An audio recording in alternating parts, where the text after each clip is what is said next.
महिला हिंसा को लेकर राष्ट्रपति ने चिंता जताई है। महिलाओं के खिलाफ जो हिंसा हो रही है उस पर राष्ट्रपति चिंतित हैं। उन्होंने कहा है कि कोलकाता की घटना से मैं स्तब्ध हूं। सभ्य समाज को अत्याचार की इजाजत नहीं, समाज को आत्मनिरीक्षण की जरूरत है, ये कहा है राष्ट्रपति द्रौपदी मुर्मू ने। महिलाओं के साथ हो रही अपराध को लेकर राष्ट्रपति द्रौपदी मुर्मू ने पहली बार अपनी टिप्पणी में कहा कि वो इस तरह की घटना से स्तब्ध और व्यथित हैं। कोलकाता में हुई घटना पर राष्ट्रपति ने कहा कि वो इस वारदात से बहुत आहत और डरी हुई हैं। मुर्मू ने कहा कि सभ्य समाज में अत्याचार की इजाजत नहीं, ऐसी विकृति से निपटना होगा। समाज को ईमानदार आत्मनिरीक्षण की जरूरत है। खुद से कड़े सवाल पूछने का समय आ गया है। राष्ट्रपति मुर्मू ने 12 साल पहले दिल्ली में हुए निर्भया हादसे की भी याद दिलाई और कहा कि 12 साल में समाज ने अनगिनत रेप की घटनाओं को भुला दिया है। क्या आप अभी भी माता पिता बनने का सपना देख रहे हैं? अपोलो फर्टिलिटी के साथ अपने माता पिता बनने का सपना पूरा करें। मुफ्त परामर्श के लिए 9953440671 पर कॉल करें। और भूलने की ये सामूहिक बीमारी बहुत घृणित है। राष्ट्रपति ने कहा कि कोलकाता में जब छात्र और डॉक्टर इस घटना के विरोध में प्रदर्शन कर रहे हैं, उसके बाद भी अपराधी इस तरह की घटना को अंजाम दे रहे हैं। राष्ट्रपति मुर्मू ने कहा कि अब समय आ गया है कि ऐसी विकृति से मिलकर निपटा जाए, क्योंकि कोई भी सभ्य समाज बेटियों और बहनों पर इस तरह के अत्याचारों की अनुमति नहीं दे सकता। पश्चिम बंगाल की मुख्यमंत्री ममता बनर्जी ने बंगाल में जारी घमासान के लिए बीजेपी को जिम्मेदार ठहराया और आरोप लगाया कि बीजेपी एआई का गलत इस्तेमाल कर रही है। लेडी डॉक्टर केस पर मचे संग्राम पर पहली बार बोलते हुए ममता बनर्जी ने बंगाल की मौजूदा हालात के लिए बीजेपी को जिम्मेदार ठहराया और कहा कि बीजेपी एआई का गलत इस्तेमाल कर रही है। এখন cyber crime is the main crime মাথায় রাখবেন। আর্টিফিশিয়াল এজেন্সি এআই এর নামে কি করেছে জানেন? নামটা হচ্ছে এআই। ধরুন আমি না, আমার গলা না, কিন্তু আমাকে দাঁড় করাবে, আমার গলা দেবে, দিয়ে কিছু বক্তব্য রাখবে। ममता ने कहा कि वो विधानसभा में आरोपी को फांसी दिलाने का बिल पास कराएंगी। আমি নেক্সট উইকে অ্যাসেম্বলি কল করব বিধানসভা স্পিকারকে বলে, এবং আমরা ওয়েস্ট বেঙ্গল অ্যাসেম্বলি থেকে আগামী 10 দিনের মধ্যে ফাঁসির ধর্ষকের ফাঁসি চাই এই বিল আমরা পাস করে রাজ্যপালের কাছে পাঠাবো। ममता ने कहा कि अगर इस बिल पर राज्यपाल ने मोहर नहीं लगाई तो वो इसके खिलाफ सड़क पर उतरेंगी और राजभवन के सामने धरना देंगी। और इस बीच बीजेपी ने ममता बनर्जी पर डॉक्टरों को धमकाने का आरोप लगाया है। डॉक्टरों को एफआईआर कर करियर खराब करने का डर दिखाया गया, ये आरोप बीजेपी के। बंगाल की प्रबुद्ध जनता ममता के कहने का भाव समझती है। बीजेपी ने बंगाल बंद को पूरी तरह से सफल भी बताया।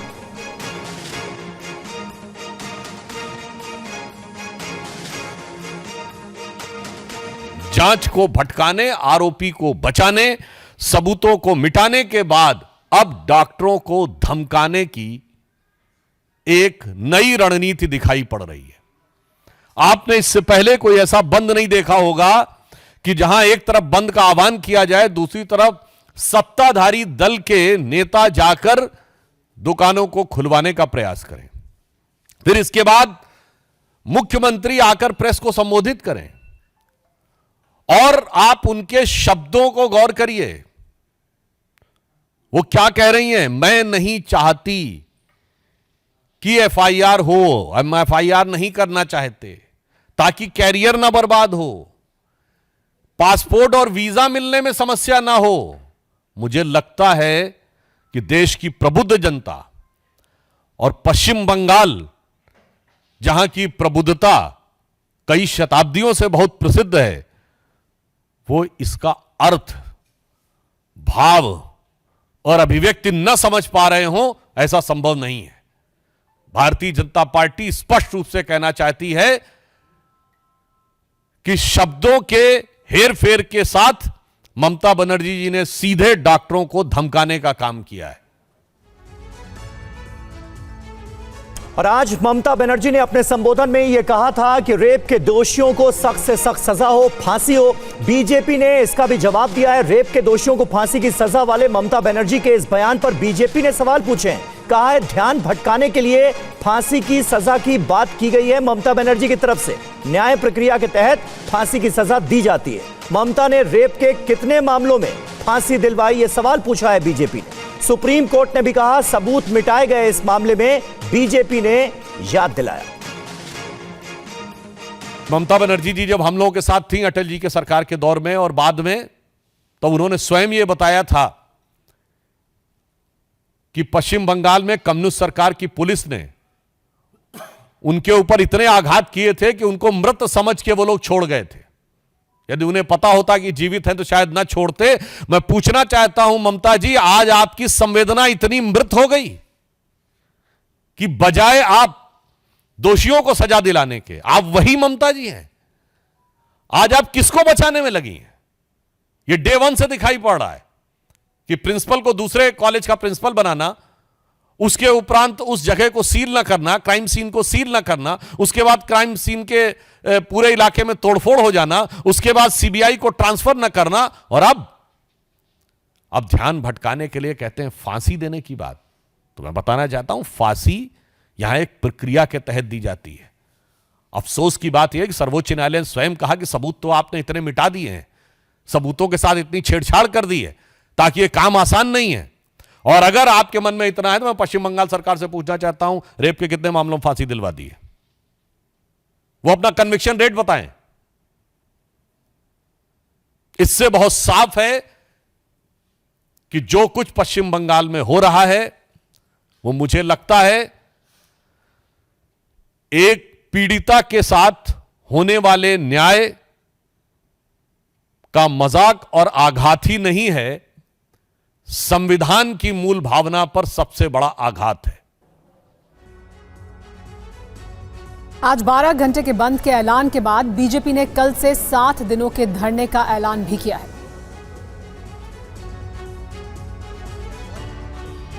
बीजेपी के 12 घंटे के बंद के दौरान कोलकाता सहित पश्चिम बंगाल के कई इलाकों में इसका खासा असर देखा गया। बीजेपी ने दावा किया है कि इस बंद में आम लोग भी शामिल हुए। बीजेपी नेता और केंद्रीय मंत्री सुकांता मजूमदार ने बगुआई आती में प्रदर्शन किया और आरोप लगाया कि ममता सरकार बीजेपी कार्यकर्ताओं पर हमले करवा रही है। सुकांता ने ऐलान किया कि कल से बीजेपी 7 दिन के धरने पर बैठने जा रही है। कोलकाता हाईकोर्ट ने हमारी जो आगे 7 दिन की हमारी धरना, उस धरने का परमिशन दिया है। कल लगभग 11-12 बजे से हम इस धरना को शुरू करेंगे और जैसे पहले भी हमने धरना चलाया, ये धरना कल से शुरू होकर 7 दिन, अगले 7 दिन हमारे धरना चलेगा। इसके लिए कलकत्ता हाईकोर्ट को हम साधुवाद देते हैं, उनके वर्डिक्ट को वेलकम करते हैं। इस बीच आज स्वास्थ्य मंत्रालय ने पश्चिम बंगाल के मुख्य सचिव और डीजीपी को पत्र लिखा, जिसमें डॉक्टरों की सुरक्षा को लेकर सुप्रीम कोर्ट के निर्देशों को जमीन पर उतारने की बात कही गई है। मेडिकल स्टाफ की सुरक्षा पर केंद्र ने बड़ी बैठक की है। गृह सचिव और स्वास्थ्य सचिव ने अधिकारियों के साथ इस दौरान चर्चा की। केंद्र की ओर से राज्यों को निर्देश भी दिए गए। हेल्थ केयर वर्कर्स की सुरक्षा बढ़ाई जाए, इसे सुनिश्चित करने को कहा गया। मेडिकल कॉलेज में सुरक्षा अधिकारी की तैनाती बढ़े। आउटसोर्सिंग स्टाफ का पुलिस वेरिफिकेशन हो। डीएम एसपी जिला अस्पताल का सिक्योरिटी ऑडिट करे।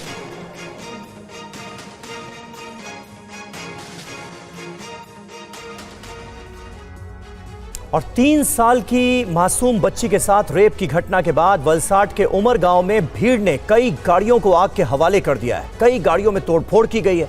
उग्र प्रदर्शन के बाद इलाके में पुलिस की तादाद बढ़ा दी गई है।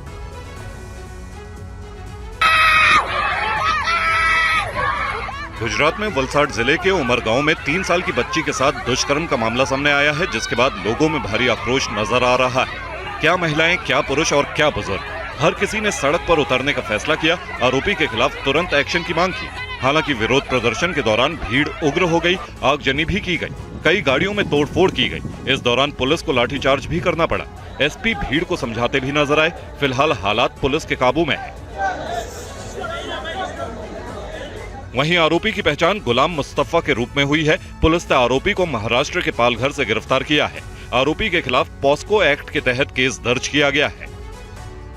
क्राइम ब्रांच पालघर की टीम और क्राइम ब्रांच वलसाड की टीम ने उठा लिया है। अक्यूज को बनने के बाद 1 घंटे के अंदर ट्रेन के अंदर से क्राइम ब्रांच ने उठा लिया है। अक्यूज को पकड़ लिया गया है। अक्यूज अभी हमारी कस्टडी में है। मोदी कैबिनेट की बैठक में बड़ा फैसला लिया गया है। देश में 12 नए स्मार्ट इंडस्ट्रियल कॉरिडोर बनाए जाएंगे। 10 लाख परोक्ष और 30 लाख अपरोक्ष रोजगार के अवसर बनेंगे इन इंडस्ट्रियल कॉरिडोर की वजह से। 1.5 लाख करोड़ के निवेश की संभावना है। इसमें 3 महीने में 2 लाख करोड़ के इंफ्रा प्रोजेक्ट को मंजूरी दी गई है। आज दिल्ली में पीएम मोदी की अध्यक्षता में हुई कैबिनेट की बैठक में कई बड़ी योजनाओं पर मोहर लगाई गई। इंफ्रा प्रोजेक्ट्स पर अहम फैसले लिए गए।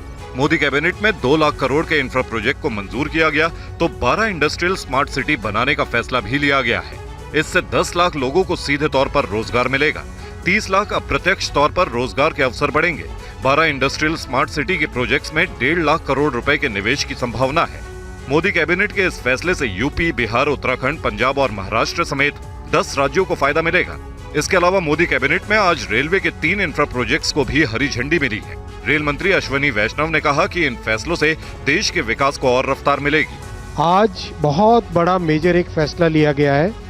मैन्युफैक्चरिंग के लिए 12 इंडस्ट्रियल स्मार्ट सिटीज। आप सब जानते हैं national industrial corridor development project. ये प्रोजेक्ट एक ऐसा प्रोजेक्ट है जो कि भारत की पूरी फ्यूचर डेवलपमेंट को पॉजिटिवली इम्पैक्ट करने वाला है। महाराष्ट्र में विधानसभा चुनाव से पहले आज महाविकास अघाड़ी की बड़ी बैठक बुलाई गई। इस बैठक में शिवाजी की मूर्ति गिरने के मुद्दे पर सरकार को घेरने की रणनीति बनाई गई। तस्वीरें मुंबई में हुई महाविकास अघाड़ी की बैठक की है। इस बैठक में उद्धव ठाकरे, शरद पवार और नाना पटोले समेत एमवीए के कई वरिष्ठ नेता मौजूद रहे। इस बैठक में शिवाजी मूर्ति विवाद पर शिंदे सरकार को घेरने की रणनीति बनाई गई। मातोश्री में हुई बैठक के बाद उद्धव ठाकरे, शरद पवार और नाना पटोले मीडिया से भी मुखातिब हुए। उद्धव ठाकरे ने कहा कि शिवाजी की मूर्ति गिरने का मामला बेहद गंभीर है।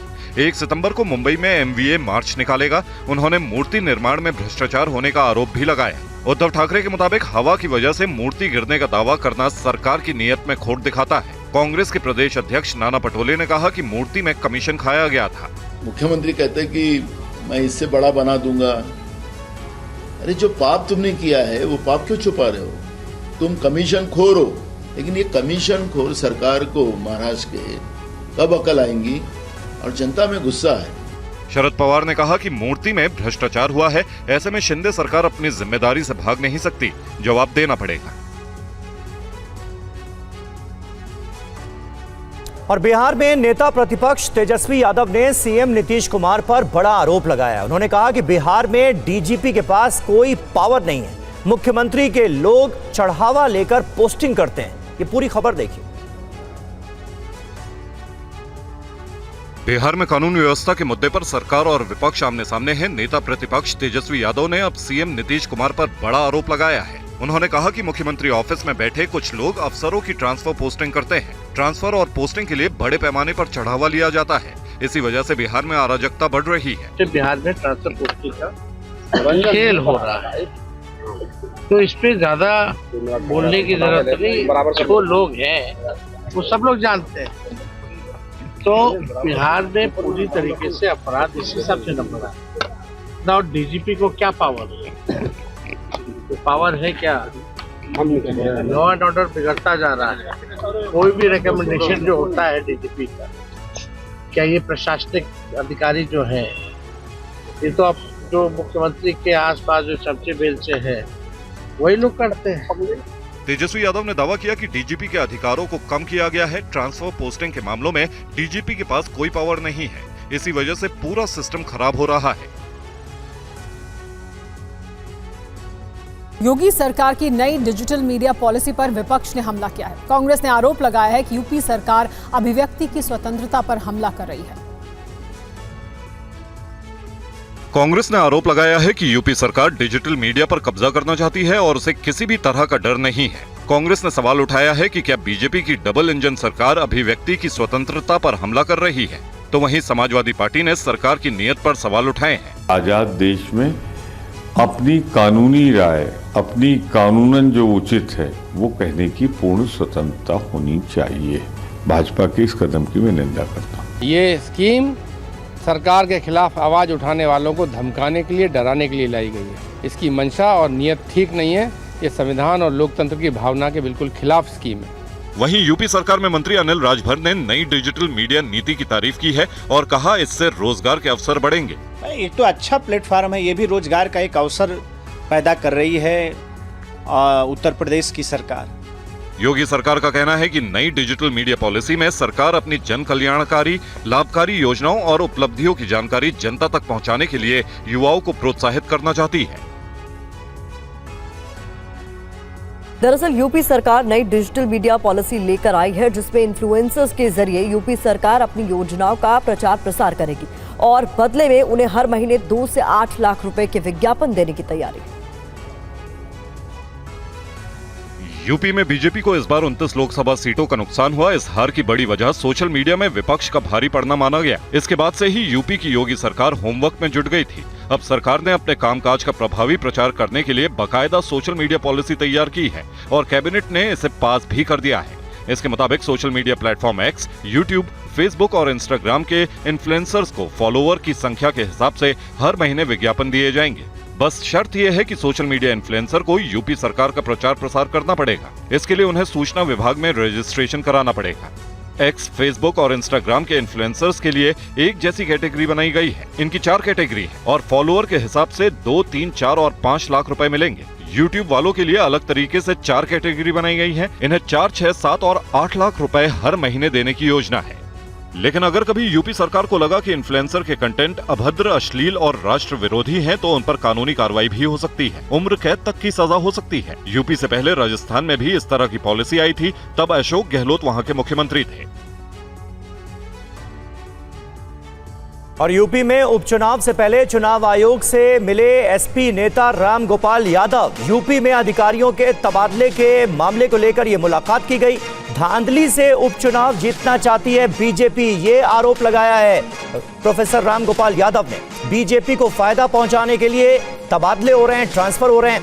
यादव मुस्लिम अधिकारियों के तबादले किए जा रहे हैं, ये आरोप लगाया है समाजवादी पार्टी के नेता राम गोपाल यादव।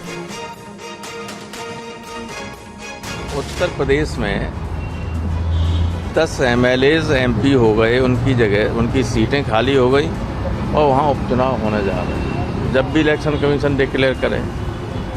लेकिन उत्तर प्रदेश की सरकार ने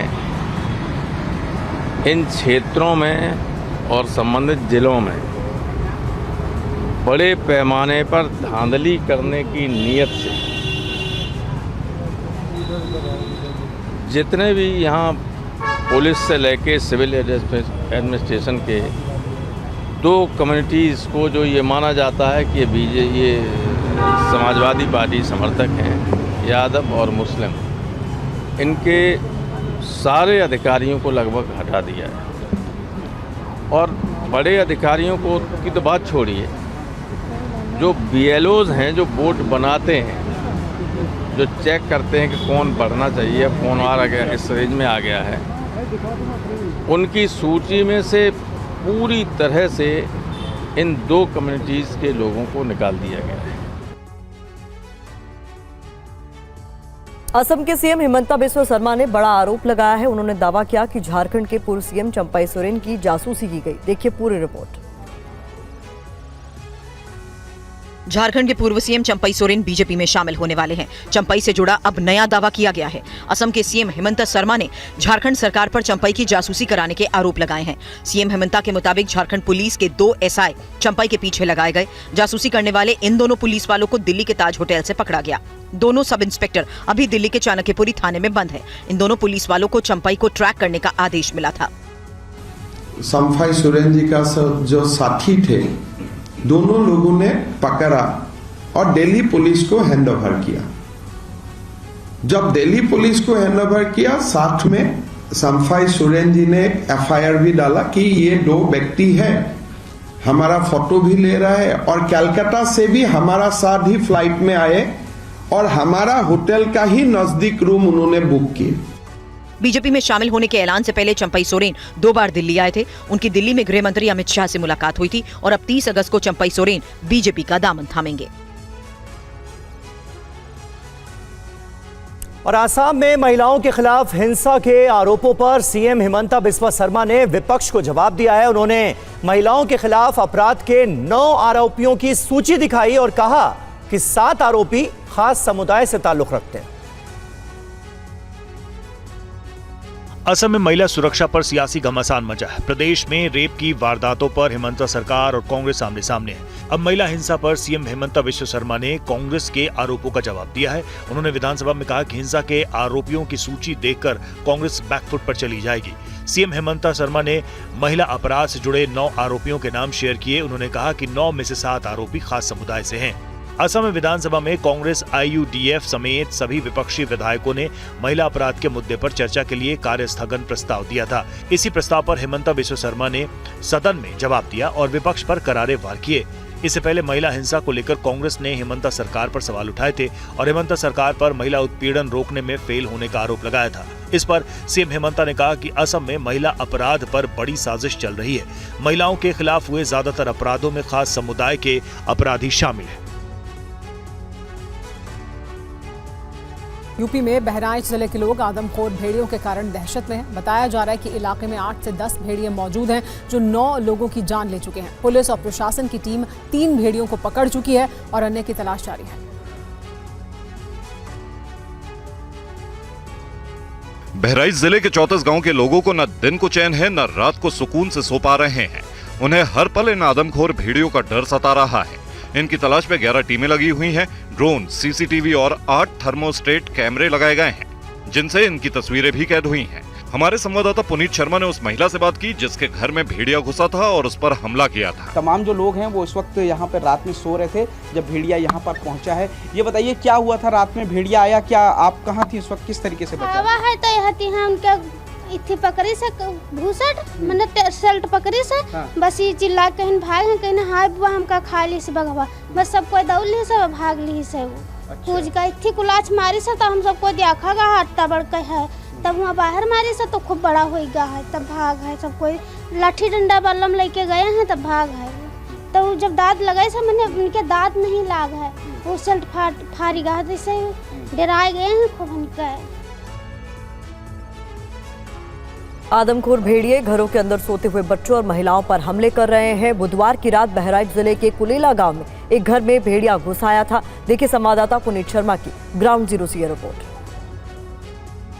आप इस घर में रहते हैं, ये बताइए कि क्या हुआ था कल, भेड़िया किस तरीके से आया था? कल आया भी पल्ला इसमें गायब है, हम जागे थे फिर उसको देखे और खौखा के फिर वापस भाग गया। अच्छा, कमरे में किसको पकड़ने की कोशिश की थी? हमको। अच्छा, तुम्ही को पकड़ने की कोशिश की थी?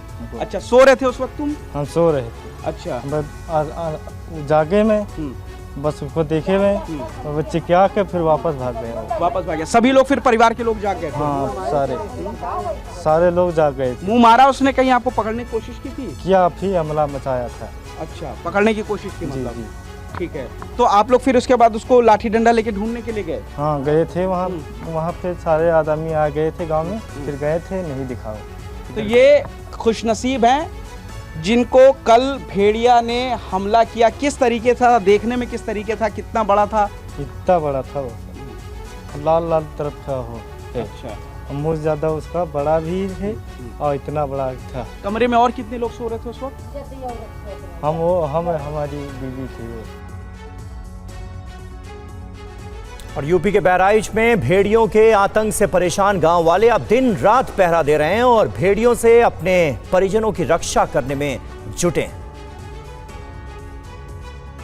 उत्तर प्रदेश के बहराइच में इस वक्त सबसे बड़ा सर्च ऑपरेशन चल रहा है और वो भी ग्रामीणों के द्वारा, और तलाश की जा रही है आदमखोर भेड़ियों की। ये आदमखोर भेड़ियों का झुंड आता है और घर में सो रहे बच्चों को मुंह में दबाकर भाग जाता है और उसके बाद जब गांव वाले सर्च ऑपरेशन चलाते हैं उन बच्चों की, तो बच्चों की लाशें मिलती हैं। पिछले कुछ दिनों में भेड़ियों के ये हमले लगातार बढ़े और इसी वजह से आप देखेंगे कि ये जो गांव वाले हैं वो इस वक्त जो हथियारों से लैस होकर के, लाठी डंडों से लैस होकर के खेतों के अंदर जो आदमखोर भेड़िए हैं उनकी तलाश कर रहे हैं। दरअसल कल देर रात भी यहाँ पर भेड़िए ने हमला किया था, लेकिन गनीमत रही कि घर वाले जागे हुए थे और वो किसी को अपना शिकार नहीं बना पाया। लेकिन 2 दिन पहले 2 अलग अलग जगहों पर इन आदमखोर भेड़ियों ने हमला किया, जिनमें 3 लोगों को जख्मी कर दिया गया और 1 बच्चे को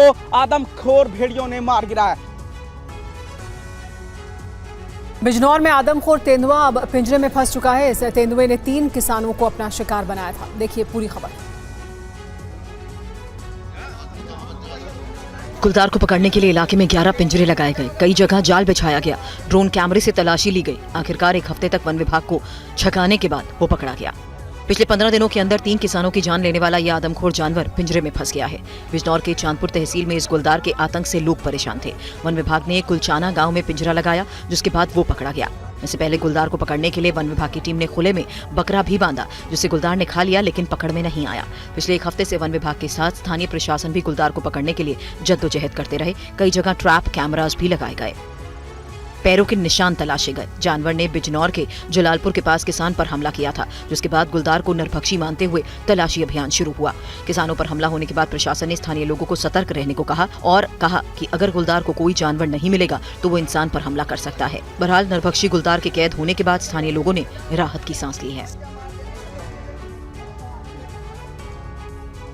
और इस वक्त की बड़ी खबर आपको बता दें, भारत में रेल आतंक फैलाने की साजिश का खुलासा हुआ है। आतंकी फरहतुल्लाह गोरी रच रहा है साजिश। पाकिस्तान में बैठे गोरी ने आतंकियों को इसके लिए आदेश दिए हैं। बड़े शहरों में निशाना बनाने का आदेश है। भारतीय खुफिया एजेंसियां अलर्ट पर। पाकिस्तान में बैठे आतंकी भारत के खिलाफ रेलवे टेररिज्म फैलाने की साजिश रच रहे हैं। हिंदुस्तान का मोस्ट वांटेड आतंकी फरहतुल्लाह गौरी ने दिल्ली, मुंबई और देश के कई बड़े शहरों में बड़े पैमाने पर ट्रेन डीरेल करने की धमकी दी है। टेलीग्राम पर जारी एक वीडियो में गौरी ने अपने गुट के आतंकियों से कहा है कि वो भारतीय रेलवे को निशाना बनाकर देश में अराजकता फैलाएं। भारतीय खुफिया एजेंसियों ने इस वीडियो को गंभीरता से लिया है और रेलवे सुरक्षा बलों को अलर्ट जारी कर दिया है। हाल के दिनों में ट्रेनों के डिरेल होने की घटना को रेल मंत्री ने भी संवेदनशील मुद्दा बताया है। बहुत ही सेंसिटिव मुद्दा है। देखो, ईच एंड एवरी इंसिडेंट हम लोग डिटेल्ड इंक्वायरी कर रहे हैं और कई इंसिडेंट्स में बहुत ही एक वेरी डिस्टर्बिंग ट्रेंड सा दिख रहा है, जिसको सीरियसली लेना चाहिए। और मैं नहीं मानता कि रेलवे कोई पॉलिटिकल आरोप प्रत्यारोप का विषय है। फरहतुल्लाह गौरी पाकिस्तान से आतंकी नेटवर्क चलाता है और कई सालों से आतंकी गतिविधियों को अंजाम देने की कोशिश में जुटा है। और गैंगस्टर टेरर नेटवर्क को लेकर एक बड़ी बैठक हुई है। सुरक्षा एजेंसियों के साथ राज्य पुलिस की बैठक हुई है। दिल्ली पुलिस स्पेशल सेल ने इंटर स्टेट मीटिंग करवाई है। एनआईए ने साझा ऑपरेशन का प्लान इस मीटिंग में बताया है। राजस्थान, पंजाब, हरियाणा के पुलिस अफसर इस मीटिंग में शामिल हुए हैं। राज्यों की चुनौती पर भी इस मीटिंग में चर्चा हुई है। जितेंद्र शर्मा हमारे संवाददाता इस वक्त हमारे साथ मौजूद हैं। जितेंद्र, क्या जानकारी मिल रही है? इस ऑपरेशन में क्या रणनीति बनाई गई है? गैंगस्टर टेरर नेटवर्क को आने वाले वक्त में कैसे इसका खात्मा किया जाना है, क्या होना है, जरा बताएं। जी बिल्कुल, देखिए, विदेशों में बैठकर देश के अंदर जो वारदातों को अंजाम दे रहे लगातार गैंगस्टर, और इसके अलावा कई गैंगस्टर का जो नेटवर्क है वो सीधा या फिर कहें जो गठजोड़ है वो सीधे तौर पर खालिस्तानी या और इसके अलावा आईएसआई के साथ दिखा। तो इसको लेकर बाकायदा आज एक बड़ी बैठक हुई है और इस बैठक में सबसे अहम बात ये कि ये कदम उठाए जा रहे हैं कि आखिरकार किस तरीके से एक होकर इन जो गैंगस्टर टेरर नेटवर्क है उसको ब्रेक किया जा सके। तो आज इस बैठक में दिल्ली पुलिस की special cell, NIA, Haryana police, इसके अलावा राजस्थान पुलिस, साथ ही पंजाब पुलिस के तेज तरार अधिकारी मौजूद थे और इस मीटिंग के अंदर आगे की रणनीति तय की गई कि आखिरकार किस तरीके से इन वारदातों को कम किया जा सके, खासतौर पे वो जो कि इस गठजोड़ से जुड़ी हुई है, जो विदेशों में बैठकर बड़े बड़े गैंगस्टर चाहे वसीम डल्ला हो, इसके अलावा अन्य आरोपी हो जो इस वक्त विदेश में बैठकर देश के अंदर अराजकता का माहौल पैदा करने की कोशिश करें। तो इन ताकतों से किस तरीके से लड़ा जाए एक साथ, तो ये पूरा प्लान आज पूरा खाका इसका तैयार किया गया है। और ये जो मीटिंग है, इस मीटिंग के बाद आगे इसका रिव्यू भी लिया जाएगा। आखिरकार 1 महीने के अंदर क्या कड़े कदम राज्य पुलिस के द्वारा या फिर इंटर स्टेट जो आज ये बैठक हुई इसमें उठाए गए। शुक्रिया जितेंद्र आपका इस जानकारी के लिए। तो गैंगस्टर और टेरर नेटवर्क पर स्ट्राइक की है तैयारी। ग्रेटर नोएडा में अवैध निर्माण पर बुलडोजर एक्शन जारी है। आज भी बिस्ट्रक में कई इमारतों को जमींदोज किया गया। देखिए ये खबर। मकान दुकानों पर चला पीला पंजा, गिरती दीवारें, ढहती दुकानें, जमींदोज होते अवैध मकान। तस्वीरें ग्रेटर नोएडा के बिस्ट्रक की है। ग्रेटर नोएडा वेस्ट में अवैध निर्माण के खिलाफ बड़ा अभियान चलाया गया। आज कई अवैध निर्माण जमींदोज किए गए। इन दुकानों का निर्माण अवैध जमीन पर हुआ था। बिना एनओसी के इन इमारतों को बनाया गया था। भूमाफिया ने बड़े इलाके पर मकानों, दुकानों और संस्थानों का निर्माण किया हुआ था। बिस्ट्रक के अवैध निर्माणों पर ग्रेटर नोएडा प्राधिकरण की कार्रवाई नोटिस भेजने के बाद हुई। सुबह से ही बिस्ट्रक कोतवाली इलाके में बड़े पैमाने पर पुलिस फोर्स तैनात की गई थी, तो ग्रेटर नोएडा के अधिकारी भी साइट पर मुस्तैद नजर आए। पूरे इलाके की निगरानी रखी गई। कई घंटे तक बुलडोजर के जरिए अवैध निर्माणों को गिराया गया। एक एक करके इन दुकानों को बुलडोजर से ध्वस्त कर दिया गया। कुछ दिन पहले अवैध रूप से बनी बिल्डिंग गिरने से एक शख्स की मौत हुई थी। इसके बाद अवैध रूप से बनी सारी इमारतें ग्रेटर नोएडा प्राधिकरण की रडार पर आ गई और फिर अवैध निर्माण ध्वस्त करने का अभियान शुरू हो गया। आज ही इस अभियान के तहत इन इमारतों को गिराया गया। गुजरात में अब अगर और बारिश होती है तो फिर तबाही बड़ी हो सकती है। इस बीच जामनगर से जो नई तस्वीरें सामने आई हैं वो काफी डरावनी है। सड़कों पर जल सैलाब नजर आ रहा है। गर्दन तक पानी है। पानी के बीच लोगों का हाल बेहाल है। बुजुर्गों को सबसे ज्यादा परेशानी का सामना करना पड़ रहा है। एसडीआरएफ और फायर ब्रिगेड की टीम के लोग देवदूत की तरह लोगों की मदद कर रहे हैं। बाढ़ में फंसे लोगों को सुरक्षित स्थान पर पहुंचाया जा रहा है। कई लोग कंधे पर बिठाकर अपने बच्चों को बाहर निकालते नजर आ रहे हैं। जहां तहां वाहन फंसे नजर आ रहे हैं। पानी के बीच ये कार डूब गई है। वहीं कार वाहनों को नुकसान भी पहुंचा है। मुसीबत के बीच जामनगर में अभी भी बारिश का दौर जारी है। गुजरात में आलम यह है कि 76 डैम 100% फुल हो चुके हैं। 207 जलाशयों में कैपेसिटी से ज्यादा पानी है और बारिश हुई तो तबाही बड़ी हो सकती है। मौसम विभाग की माने तो अगर गुजरात में मूसलाधार बारिश जारी रहती है तो राज्य के अधिकांश जिलों में तबाही मच सकती है, क्योंकि नदियों से लेकर डैम तक सब कुछ लबालब भर चुके हैं।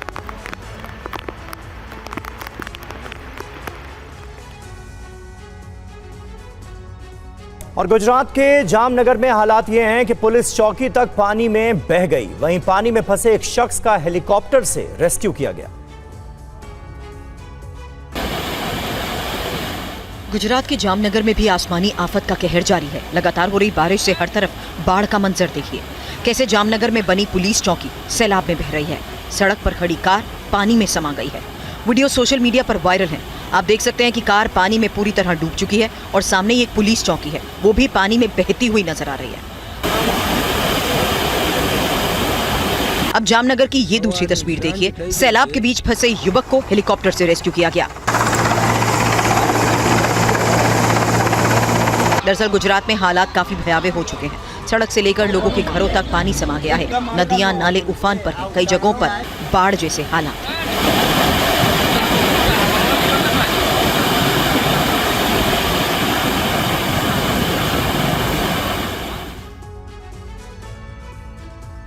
गुजरात के मोरबी में भी बारिश जमकर कहर बरपा रही है। यहाँ के कई इलाकों में बाढ़ जैसी स्थिति नजर आ रही है। तस्वीरों से ही अंदाजा लगाया जा सकता है कि मोरबी में हालात किस तरह से गंभीर हैं। सड़क जलमग्न है।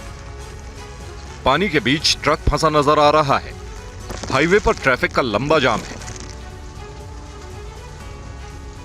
दरअसल नदियों में उफान की वजह से पुल के ऊपर से पानी गुजर रहा है, जिसकी वजह से कोई जोखिम लेना नहीं चाहता। दरअसल सोमवार 26 अगस्त को तड़के सुबह मोरबी में 17 यात्रियों को लेकर जा रही एक ट्रैक्टर ट्रॉली पानी में गिर गई थी। घटना की जानकारी मिलते ही एनडीआरएफ की टीम ने मौके पर पहुंचकर 10 लोगों का रेस्क्यू किया। वहीं 7 लोग अभी भी लापता बताए जा रहे हैं। यही वजह है कि मोरबी में पुलिस प्रशासन की तरफ से अतिरिक्त सावधानी बरती जा रही है। ट्रकों की लंबी कतार से अंदाजा लगाया जा सकता है कि भारी बारिश के बीच लोगों को किस कदर परेशानी का सामना करना पड़ रहा है। मोरबी जिले में भी मौसम विभाग ने अगले 2 से 3 दिनों तक भारी बारिश का अनुमान जताया है, जिसे देखते हुए सतर्कता बरती जा रही है।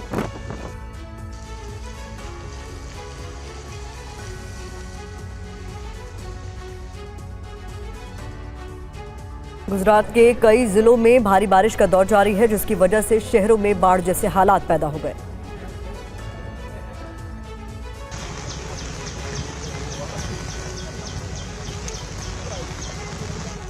तस्वीरें गुजरात के वडोदरा शहर की हैं।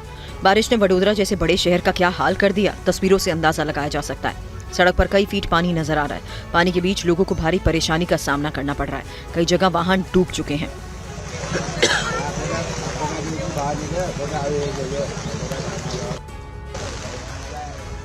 कल 12 घंटे में वडोदरा शहर में 6.5 इंच बारिश दर्ज की गई है। वडोदरा के निचले इलाकों का हाल तो और बुरा हो चुका है। लोगों के घरों में पानी का बसेरा है। लोग पानी के बीच रहने को मजबूर हैं।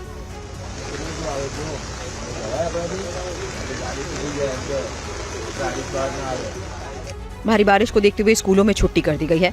मौसम विभाग ने 29 अगस्त तक भारी बारिश का अलर्ट जारी किया। आज भी वडोदरा समेत कई जिलों में भारी बारिश का अनुमान जताया गया है। मौसम विभाग की तरफ से कहा गया है कि 1 सितंबर तक गुजरात के कई जिलों में बारिश जारी रहेगी।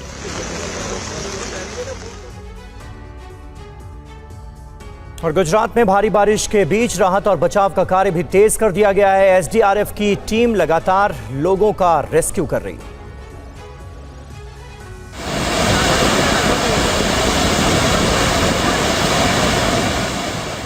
तस्वीरें वडोदरा के ग्रामीण इलाके की है, जहां जल तांडव नजर आ रहा है। नदी नाले उफान पर है। पानी पुल के ऊपर से बह रहा है। लोग जान जोखिम में डालकर पुल को पार करते नजर आए।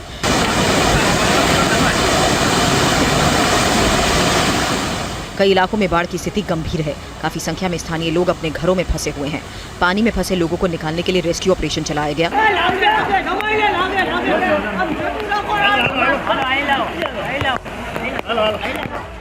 एसडीआरएफ की कई टीमों को रेस्क्यू कर लगाया गया। साथ ही स्थानीय प्रशासन की तरफ से भी मदद पहुंचाई जा रही है।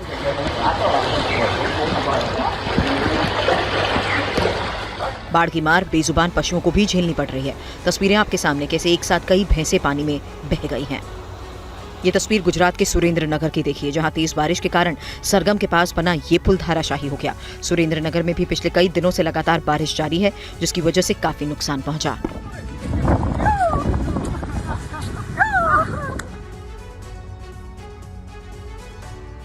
गुजरात के अहमदाबाद और सूरत में भी लगातार बारिश का दौर जारी है। सूरत में तो हालात काफी गंभीर नजर आ रहे हैं।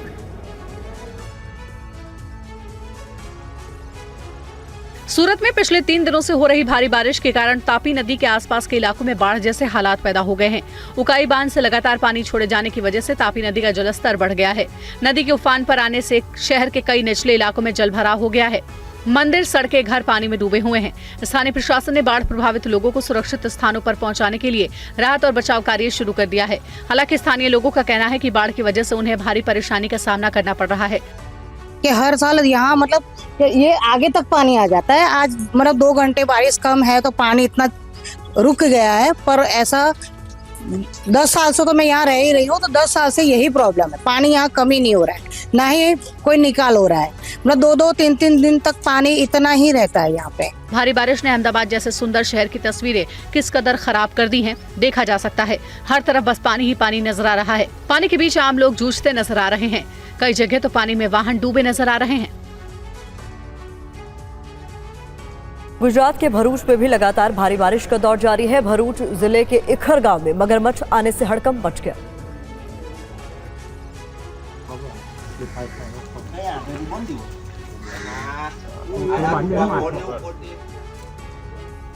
भारी बारिश के बीच इखर गांव में मगरमच्छ आने से लोगों में दहशत फैल गई।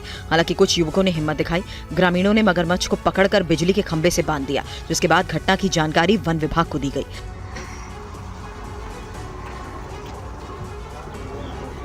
तस्वीरें गुजरात के नादिया खेड़ा की देखिए, जहां बारिश ने जमकर तबाही मचा रखी है। सड़क पर कई फीट तक पानी भर गया। पानी के बीच लोग अपने सामान के साथ सुरक्षित जगहों पर जाते नजर आए।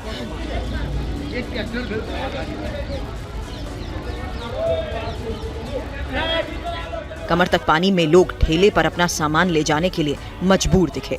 खेड़ा जिले में मौसम विभाग ने आज भी भारी बारिश की चेतावनी दी है। ऐसे में जिला कलेक्टर ने जिले की सभी आंगनबाड़ी, स्कूल, कॉलेज बंद रखने के निर्देश जारी किए। प्रशासन की तरफ से सावधानी बरतने की अपील की गई। साथ ही एसडीआरएफ की टीम को भी अलर्ट कर दिया गया।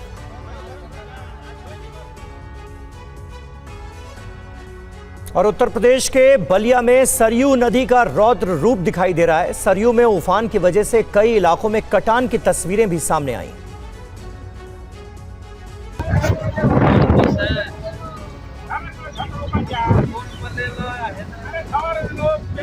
बलिया में सरयू नदी के तांडव का सिलसिला जारी है। गोपाल नगर टाड़ी में सरयू नदी की लहरों के बीच देखते ही देखते मगैबा बाबा का प्राचीन मंदिर विलीन हो गया। साथ ही मंदिर परिसर में खड़ा लगभग 100 वर्ष पुराना पीपल का पेड़ भी सरयू नदी में समा गया।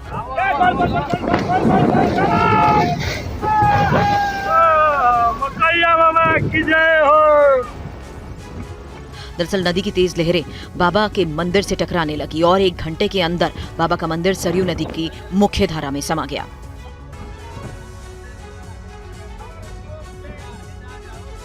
बाबा का मंदिर गोपाल नगर के लिए आस्था और विश्वास का केंद्र था। तरह तरह के अनुष्ठान यहाँ हुआ करते थे। सरयू नदी के उफान पर होने के कारण बलिया के सिकंदरपुर से लेकर गोपाल नगर टाड़ी तक के तटबंधीय इलाकों में लोगों को भारी मुश्किलों का सामना करना पड़ रहा है।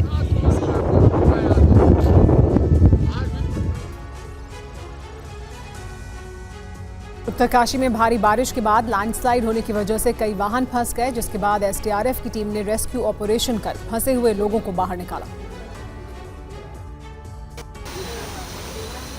भूस्खलन की वजह से मलबे में कई वाहन फंस गए, जिसके बाद मौके पर एसडीआरएफ की टीम पहुंचकर रेस्क्यू ऑपरेशन को अंजाम दिया।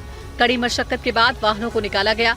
रात का वक्त होने की वजह से रेस्क्यू ऑपरेशन में काफी परेशानी का सामना करना पड़ा। हालांकि जेसीबी की मदद से मलबे को हटा लिया गया। दरअसल रात लगभग 10:30 बजे आपदा कंट्रोल रूम से एसडीआरएफ रेस्क्यू दल को जानकारी मिली कि तेख्ता पुल के पास कुछ व्यक्ति फंसे हुए हैं। एसडीआरएफ टीम वीरेंद्र पवार की अगुवाई में सूचना मिलते ही घटनास्थल के लिए रवाना हुई। एसडीआरएफ टीम ने मौके पर पहुंचकर तत्परता से फंसे व्यक्तियों को सुरक्षित निकाला और उनकी सुरक्षा सुनिश्चित की। भूस्खलन होने की वजह से आवासीय क्षेत्र के आसपास भी बोल्डर और मलबा गिर गया, जिससे निचले इलाकों में देर रात अफरा तफरी मच गई।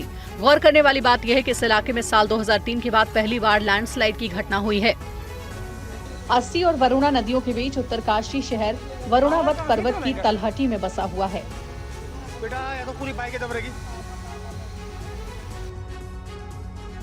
और इस बीच आपको बता दें, पश्चिम बंगाल की मुख्यमंत्री ममता बनर्जी पर हिमंता बिस्वा शर्मा का पलटवार। कहा, आपकी हिम्मत कैसे हुई असम को धमकाने की, हमें लाल आंखें मत दिखाइए। ये असम के मुख्यमंत्री हिमंता बिस्वा शर्मा कह रहे हैं, भारत को जलाने की कोशिश मत कीजिए।